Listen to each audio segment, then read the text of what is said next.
သာမျိုးတို့ရှိတဲ့ငါရဲ့တီတို့မြေပေါ်နေ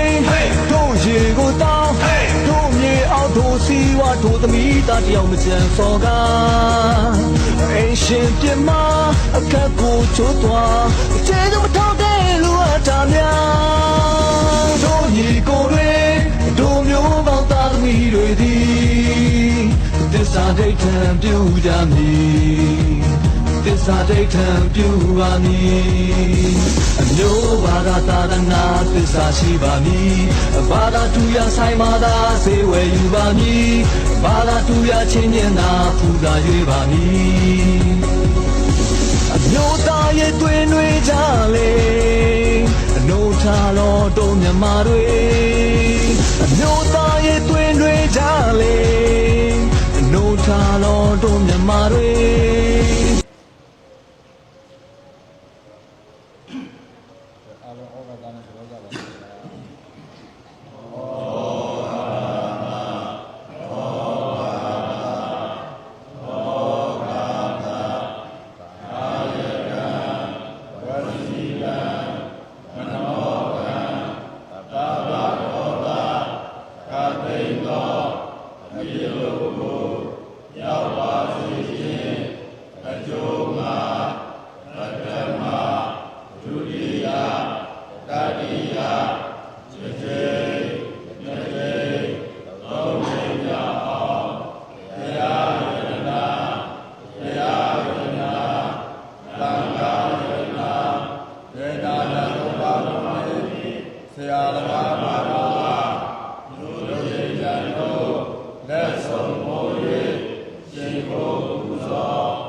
မြတ်ဆုံးယရနာ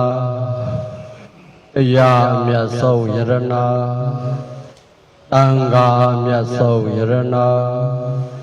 ဤယရနာမြတ်သုံးပါးအပေါင်းကိုယောသေးမြတ်တို့လက်အုံမိုး၍ချစ်ခိုးပူဇော်ဖူးမြော်မလျော့ကြောကြသောပူဇော်ဝန္ဒပနာမတကိစ္စဂရဝကုသိုလ်ကံစေရနာအရင်ဝါလာကျွအခါသမယ၌ဆရာသမားတို့အား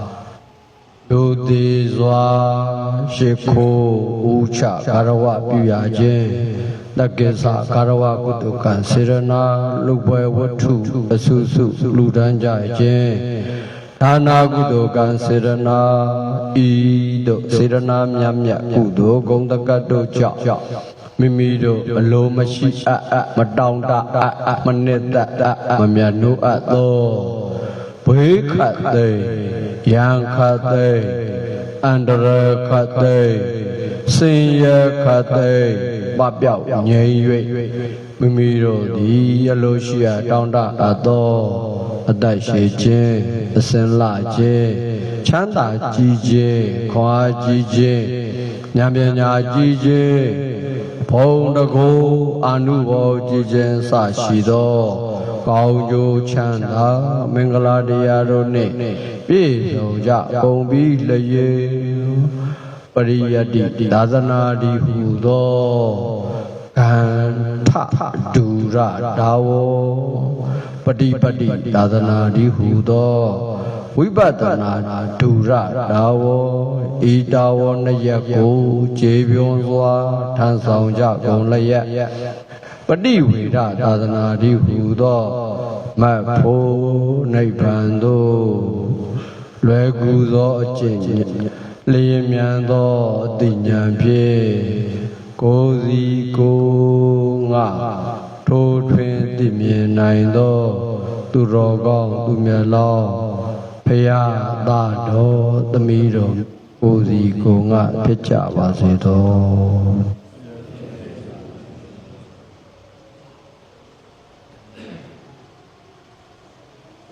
နေပြီးတော့မပတာတဲ့ဟုတ်နမွေပေါ့ဒီနမွေကအခုချိန်ကြီးတွင်နေတော့မယ်တကယ်တော့တရားဆွဆွခြင်းနဲ့ ဒီနာမည်ပဲပြောကြအစုံတရားအလိုမကြတဲ့အခါဒီနာမည်ဆွဆွဲကြတော့ဘဘသားတွေကအဲ့လိုကြစားညက်အမြဲတမ်းညက်နော်ဟိုရင်တော့ကတော့ရေဘော်ဖြူရေဘော်ဝါကိုပဲရှိတာတော့အဖြူထောက်ခံတဲ့သူတွေကထောက်ခံတဲ့သူဆိုရင်မင်းကဖြူလားအဝါလားလို့မေးအဝါဆိုရင်နရင်အောက်အဝါထောက်ခံတဲ့သူတွေကဖြူထောက်ခံတဲ့သူတွေကိုဖြူလားအဝါလားလို့မေးဖြူဆိုရင်နရင်အောက်အဲ့တော့ပြည်သူတွေကသူ့ထောက်ခံမှလည်းမသိဘူးအတူမှမထောက်ခံတဲ့သူကြတော့အဖြူကလည်းအဝါကလည်းကြတော့အဖြူမြင်လဲကြောက်အဝါမြင်လဲကြောက်နေရအဲ့ဒီမှာစကားတစ်ခုပေါ်လာမင်းရဲဘော်ဖြူလားရဲဘော်ဝါလားလို့မေး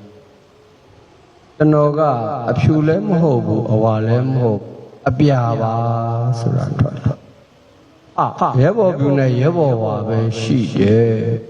ပြာဆိုတာမရှိဘူးမင်းကဘယ်တုန်းကပြာလာလားကျွန်တော်တို့ကရဲဘော်ဖို့မြင်လဲပြာနေအောင်ကြောက်ရရဲဘော်ဝါမြင်လဲပြာနေအောင်ကြောက်ရတဲ့အတွက်တို့ပြည်သူတွေကရဲဘော်အပြာတွေဖြစ်ပါတယ်ဒါလေးပေါ်လာနော်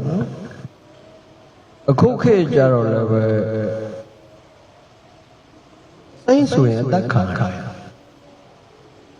အနည်းဆိုရင်အဖမ်းခံ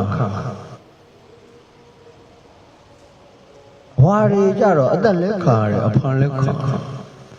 ဘယ်မှမလုံဖြစ်အဲ့ဒီတော့အလုံးနားလဲအောင်ပြောချင်တယ်အလဒီဆိုရလက်ထက်မှာအဘာသာအဖွဲ့အစည်းကိုအောင်မြင်စွာဖြိုခွင်းနိုင်သွား2019ခုနှစ်အဘာသာဘုံရဲ့ထိုင်းပုံကြီးနဲ့တူအဘာသာအဖွဲ့အစည်းရလည်းပဲပြိုကွဲသွားတယ်ထိုင်းပုံကြီးပြိုလဲသလိုအဖွဲ့အစည်းလည်းပြိုကွဲသွားတယ်အဲ့ဒီအချိန်ကနေစပြီးတော့အဘာသာဘုံရဲ့လမ်းညွန်ချက်ညွန်ကြားချက်အစုံတရားလုံးဝမရှိတော့တာဒီကနေ့အထိဖြစ်ပါတယ်အကြောင်းအစုံတရားအလိုမကြတိုင်းအစုံတရားမကြည်နဲ့တိုင်းအစုံတရားဆွဆွအိုင်အဘတခေါင်းစဉ်နဲ့ဆွဲချအောင်မယ်ဆိုရင်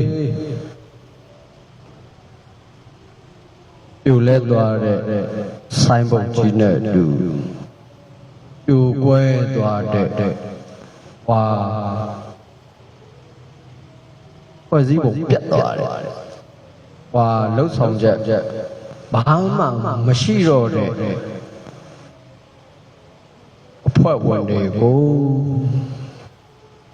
တနည်းအားဖြင့်ထေရီဝါကြီးဆရာတော်ကြီးတွေပါမကြံအင်္ဂါတော်အလုံးကိုဆွဲပုတ်ခိုက်ရာရောက်ပါတယ်အကြောင်းအဘသာ မဘာသာဆိုပြီးတော့ကိုအလိုမကြတိုင်းကိုအာမရတိုင်းမပုတ်ခတ်ကြဘူးအတွန်းကြတတိပေးကြအဟိုရဲ့လမ်းညွှန်ကြားချက်လုံးဝမရှိတော့တာ2019ရဲ့ဒီမှာပတ်ဒီကနေ့2025ခုနှစ်ဆိုရင်6နှစ်ကျော်9နှစ်အတွင်းသို့ရှင်နေဝင်ရောက်လာခဲ့ပြီသို့တော့ဟိုရခင်တောင်းကြီးအဘာသာအဖွဲ့ဝင်ရုပ်ချက်သံဃာတော်တွေနဲ့ရုပ်ချက်သူတွေဟာဒီကနေ့ထိမြို့သားရေးဘက်မှာအိုင်ခိုင်မာယက်တည်နေစေဖြစ်ပါတယ်လှုပ်ရှားနေစေဖြစ်ပါတယ်ဆောင်ရွက်နေစေဖြစ်ပါတယ်အဲ့ဒီလိုလှုပ်ရှားနေတာဆောင်ရွက်နေတာတွေဟာအဘာသာကိုရဲ့လမ်းညွှန်ကြားချက်နဲ့မဟုတ်ပါဘူးကိုအတိစိတ်ဓာတ်ကိုအတိတရားနဲ့ကိုတောင်းဝန်သိလူသားတအူးအနေနဲ့အောင်ရွက်နေတာဖြစ်ပါတယ်ဒီဆောင်ရွက်ချက်ပေါ်မှာကြိုက်သူလည်းရှိမယ်မကြိုက်သူလည်းရှိမယ်မကျေနပ်တဲ့သူလည်းရှိမယ်အလိုမကျတဲ့သူလည်းရှိမယ်အာမရတဲ့သူလည်းရှိမယ်အာရတဲ့သူလည်းရှိအလိုပဲရှိဒေဝကြီးတွေနဲ့ဟောအဘာသာဆိုတဲ့အမည်ကိုအလံသုံးပြီးတော့ဒေဝကြီးတွေကိုမအားမိဖို့အထူးသဖြင့်တတိပေးပါလေဗျာမြို့သားရေးသမားတွေမှာဥဒိကျေ3ရက်ရှိပါတယ်တစ်ချက်နိုင်ငံတော်ရဲ့အချုပ်အခြာအာဏာလုံခြုံရေးပါပဲနှစ်ချက်ပြည်သူလူထု၏အကျိုးစီးပွားဖြစ်ထွန်းရေးပါပဲသုံးချက်အမျိုးဘာသာသာသနာထိန်းသိမ်းဆောက်ရှောက်ရေးပါပဲနိုင်ငံတော်ရဲ့ချုပ်ချာအာဏာ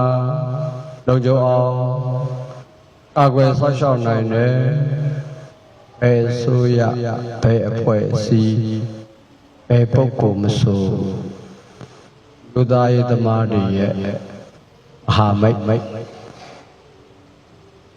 မျိုးသားရေးသမားတွေရဲ့အုံချစ်သူအဖြစ်ကြည်မြောက်သွားမယ်ထောက်ပံ့သွားမယ်ထောက်ခံသွားမယ်ဝန်ရံသွားမယ်အားပေးသွားမယ်သွားမယ်နိုင်ငံတော်ရဲ့ချုပ်ချာအာဏာကိုလုံခြုံအောင်မကာကွယ်မဆောက်ရှောက်နိုင်တဲ့မိသည့်ဆိုရမိသည့်ဖွဲ့မိသည့်ပုဂ္ဂိုလ်ကိုမဆိုကန့်ကွက်သွားမယ်စန့်ကျင်သွားမယ်ရှုတ်ချသွားမယ်ဒီလိုရှိပါဒါမျိုးသားရေးသမားတွေရဲ့ခံယူချက်ယက်တီချက်ပဲဖြစ်အမှန်နဲ့ပြည်သူလူထုရဲ့အကျိုးစီးပွားကိုလောက်လာဖြစ်ထွန်းအောင်ဆောင်ရွက်နိုင်တဲ့ဆိုရဘယ်ဖွဲ့စည်းဘယ်ပုဂ္ဂိုလ်ဆိုမျိုးသားရေးသမားတွေရဲ့ဖြစ်တူပါပဲမျိုးသားရေးသမားတွေရဲ့မိတ်ဆွေပါဒီချစ်သူဒီမိတ်ဆွေကိုထောက်ခံသွားမယ်ထောက်ပံ့သွားမယ်ဝ ဝန်ရံသွားမယ်ချီးမြှောက်သွားမယ်အပေးသွားမယ်ချစ်ကျူပြည်သူလူထုရဲ့အကျိုးစီးပွားကိုပြပြအောင်လုပ်သူအကျိုးစီးပွားကိုလောက်လာဖြစ်ထွန်းအောင်မလုပ်သူမှန်သမျှသည်မြို့သားရေးသမားတွေရန်သူပါပဲတို့တော့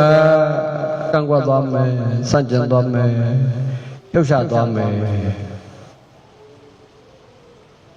အဲ့ဒီလိုပဲနံပါတ်3အနေနဲ့မြို့ဘာသာသာသနာကိုချီးမြှောက်ထောက်ပံ့တဲ့ဆိုရအဖွဲ့အစည်းပုဂ္ဂိုလ်မှန်သမျှဟာလည်းပဲအမျိုးသားရေးသမားတွေရဲ့မိတ်ဆွေရင်းချတွေပါပဲဒီတော့အောက်ခံသွားမယ်ထောက်ပံ့သွားမယ်ဝန်းရံသွားမယ်ချီးမြှောက်သွားမယ်ချီးကျူးသွားမယ်အပိသွားမယ်မျိုးဘာသာသာသနာကိုမချီးမြှောက်မထောက်ပံ့အပြောင်းလုပ်တဲ့သူနှိမ်ချတဲ့သူပုဂ္ဂိုလ်မှန်သမျှဟာမြို့သားရေးသမားတွေရန်သူစစ်ပါပဲဒီအတွက်စန့်ကျင်သွားမယ်ကန့်ကွက်သွားမယ်ဖြုတ်ချသွားမယ်အတိတ်ထပ်ပို့ပြီးတော့အခိုက်တာတွေတွန်းလှန်တာတွေတော်လှန်တာတွေဥတ်သွားချအဲ့ဒါဒီမြို့သားရေးသမားတွေရဲ့အာဗျူဟာဖြစ်ပါတယ်ယတ္တိချက်ဖြစ်ပါတယ်ဒီသုံးခုမှာပုဂ္ဂိုလ်ဆွဲမရှိပါဘူးအာဒီဆွဲမပါပါဘူးအစိုးရအဆွဲမပါပါဘူးဤသူပုဂ္ဂိုလ်မဆိုမိတ်ဆွေဖြစ်နိုင်တယ်ရန်သူဖြစ်နိုင်ဤသူအဖွဲ့အစည်းမဆိုမိတ်ဆွေဖြစ်နိုင်တယ်ရန်သူဖြစ်နိုင်ဤသူအစိုးရမဆိုမိတ်ဆွေဖြစ်နိုင်တယ်ရန်သူဖြစ်နိုင်မိတ်ဆွေရန်သူရဲ့တတ်မှတ်ချက်ဟာအတ္တိပုဂ္ဂိုလ်အဖွဲ့အစည်းအစိုးရရဲ့စိတ်စေတနာနဲ့လှုပ်ဆောင်ချက်ပေါ်မှာပဲမူတည်စိတ်စေတနာကရွယ်ချက်ရှိဖြည့်စည်းရမိတ်ဆွေစိတ်စေတနာမပါဘဲနဲ့ထိုက်လေးရနော်ချွတ်ချော်တိမ်ပါခြင်းကြောင့်ဖြစ်လာတယ်ဆိုရင်ခွလွတ်နိုင်ရင်ရှိရခွလွတ်လို့ဒါပေမဲ့ထောက်ခံလို့မရဘူးဝန်းရံလို့မရအပေးလို့မရချစ်ကြည့်လို့မရအကြမ်းပါပဲချုပ်ချရမှာပဲဝေဖန်ရမှာပဲကဲ့ရမှာပဲအကြောင်းလေသူကတမျိုးသားလုံးရဲ့ကျိုးစီးပွားနဲ့အသက်တဲ့နေရာတွေကိုယူထားဒီဘောတရားလေးကိုနားလည်ဖို့လိုပါတယ်နိုင်ငံရေးမှာအဝရယံသူထာဝရမိတ်ဆွေဆိုတာမရှိဘူးဆိုတဲ့နေရာမှာတိုင်းပါလူသားတွေမှာလည်းထာဝရယံသူထာဝရမိတ်ဆွေဆိုတာမရှိပါဘူးယောက်ျားအနာကိုကာကွယ်ဆောက်ရှောက်နိုင်သူဒီမိတ်ဆွေပါယောက်ျားအနာကိုမကာကွယ်မဆောက်ရှောက်နိုင်သူဒီယံသူပါပြည်သူလူထုရဲ့အကျိုးစီးပွားကိုဆောင်ကျဉ်နိုင်သူဒီမိတ်ဆွေပါပြည်သူလူထုရဲ့အကျိုးစီးပွားကိုပြတ်ပြောင်းလုပ်ဆိုဒီယံသူမြို့ဘာသာသာသနာကိုချစ်မြောက်ထောက်ပံ့သူဒီမိတ်ဆွေပါမြို့ဘာသာသာသနာကိုမချီးမြှောက်မထောက်ပံ့ပြစ်ပြဲနှိမ်ချပျက်စီးရပျက်စီးကြောင်းလုပ်တဲ့သူဟာရန်သူပါအဲ့တော့မြို့သားရေးသမားတွေကတော့ဒီမူအတိုင်းပဲသွားပါတယ်နော်မြို့သားရေးသမားတွေရဲ့အင်အားကိုလိုချင်တယ်မြို့သားရေးသမားတွေရဲ့ထောက်ခံမှုကိုလိုချင်တယ် အမျိုးသားရေးမားတွေကိုကိုယ့်ဘက်ပါအောင်စီယုံခြင်းနဲ့ဆိုရင်မျိုးသားရေးတွေရဲ့ယတ္တိချက်3ရက်ဖြစ်တဲ့နိုင်ငံတော်ရဲ့အချုပ်အခြာအာဏာလုံခြုံအောင်ကောက်ဖို့လိုပါတယ်ဒီလူတွေရဲ့အကျိုးစီးပွားကိုလောက်လာဖြစ်ထွန်းအောင်လှုပ်ဆောင်ပြဖို့လိုပါတယ်လှုပ်ဆောင်နိုင်ဖို့လိုပါတယ်မျိုးဘာသာသာသနာကိုချီးမြှောက်ထောက်ပံ့ဖို့လိုပါတယ်ချီးမြှောက်ထောက်ပံ့နိုင်ဖို့လိုပါတယ်ဒီချက်3ချက်4ကိုရှင်းလင်းအောင်ခုတည်းကရှင်းပြထားတာပါအဲ့ဒီလိုမရှင်းလင်းတဲ့သူတွေကြတော့အာမရတိုင်းသူတို့မတိုင်းအဲ့ဒီအဖွဲ့အစည်းနဲ့ဒီမျိုးချစ်တန်ကတော့ဒီမျိုးချစ်ပြည်သူတွေကိုပဲဖလောက်လာတိုက်နေမှာဆိုလို့ဖြစ်ပါတယ်အဲ့တော့ဆိုရင်မြို့သားရေးယက်တီချက်ကိုသိရှိနိုင်တော့ပါပြီအမျိုးသားရေးသမားတွေကကျေးသားတွေမဟုတ်ဘူးဆိုတာကိုတော့ကဘာကြီးကိုပြောချင်တယ်မျိုးသားရေးသမားတွေကအိတ်ဆိုင်ပြီးအလုံးလုံးနေတာဒီကနေ့အထိပဲဆိုတာကဘာကြီးသိစေချင်တယ်မျိုးသားရေးသမားတွေမှာရန်သူမရှိဘိုက်ဆွေမရှိတယ်လို့မျိုးသားရေးသမားတွေမှာလည်းကြောထောက်နောက်ခံဖွဲ့စည်းမရှိအထေးမရှိပါဘူး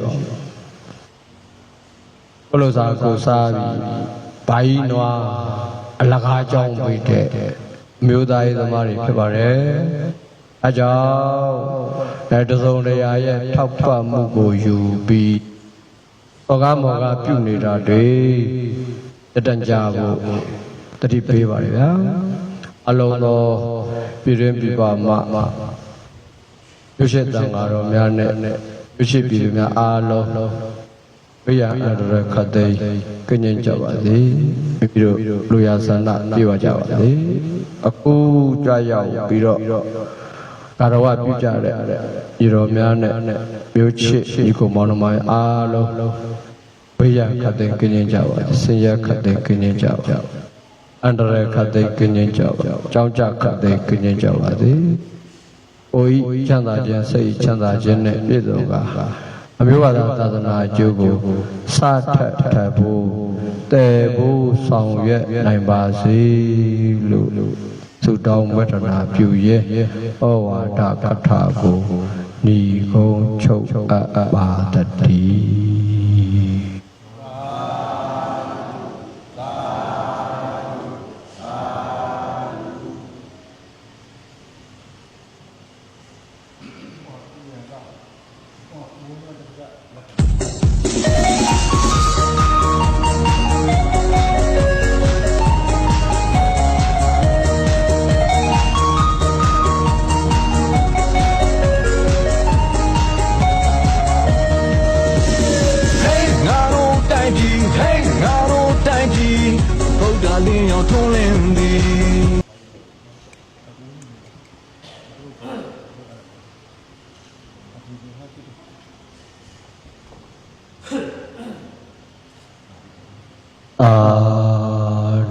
သာဓုသာဓု